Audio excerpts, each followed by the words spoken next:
در شهر گلستان آزمون کدبانوی بهترین برگزار گردید. آزمون مذکور با مقصد ترغیب احیا و حفظ و نگهداشت بهترین سنت‌های ملی نیوگان در سمت آماده نمودن طعام‌های ملی، خورش‌های با لذت، بلند برداشتن ذوق کدبانوگی و هنری دسترخوان آرایی، آماده نمودن دختران به حیات مستقلانه راه اندازی گردید.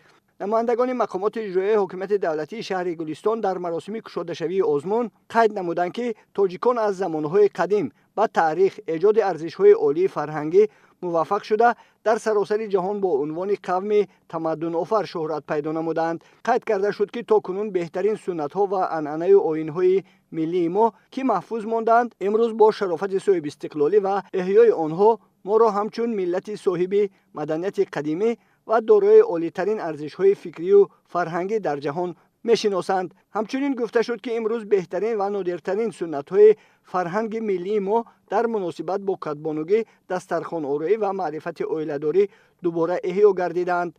آزمون شهری کدبانوی بهترین از روی شرط‌های گوناگون از جمله آماده نمودن و بریدن زواله، آرایش دسترخوان، آماده نمودن خورش‌ها از سبزوات تر و تازه و جابجاگذاری اسباب‌های روزگار عبارت بود که در آن هنر و ذوق بانوها پیشکش هیئت حکمان گردید. خوراک و خورش‌های ملی که افاده‌گری رسم و آیین مردم تاجیک به شمار می‌روند در همه منطقه با طور خاصه آماده کرده می‌شوند و تا امروز پابرجا باقی ماندند. مورد به ذکر است که زنان و بانوان تاجیک مهارت بلند کدبانوگی داشته آنها ماهرانه طعام‌های ملی را آماده می‌نمایند. عنعنه‌های ملی را پاس و گرامی داشته و این وسیله مهارت و ملکه پزندگی خود را صیقل می‌دهند. در آزمون کدبانوها از تمام جماعت و شهرک و تشکیلات و مؤسسه‌های شهر گلستان اشتراک نموده در نومیناسیون‌های آرایش دسترخوان و داشتن ملکه درست استفاده، گذاشتن ظرف‌های بالای میز، آماده و پیشنهاد طعام‌های صبحانه، پیشنهاد معلومات عاید به نام درست طعام، غذانوکی و ترکیب غذانوکی، مهارت پختن خوراک‌های محلی،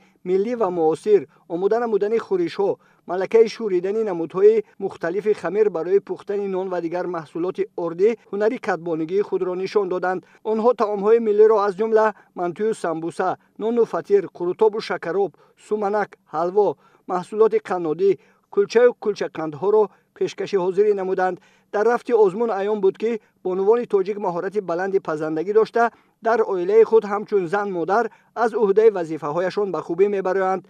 طعام‌های آماده نموده بانوان و دختران گواه آن است که آنها عنعنه سنت‌های نیوگان ما را گرامی می‌دارند و با آن همیشه ارج می‌گذارند. در آزمون هیئت حکمان به مهارت اشتراکچیان بهای بلند دادند. مقصد تشکیل نمودن آزمون از بین رفتن خوراک‌های ملی، خوراک‌های قدیمی و بیدار نمودن شوق و ذوق جوان دختران به کدبانوگی میباشد. ما کوشش به خرج می‌دهیم که در آینده چنین آزمون‌ها، چنین چاره‌بینی‌ها بسیارتر گذرانیم که شوق و ذوق کدبانوها زیاد شود. غالبان مرحله شهری در مرحله ولایتی آزمون کدبانوی بهترین شهر گلستان را معرفی می‌نمایند.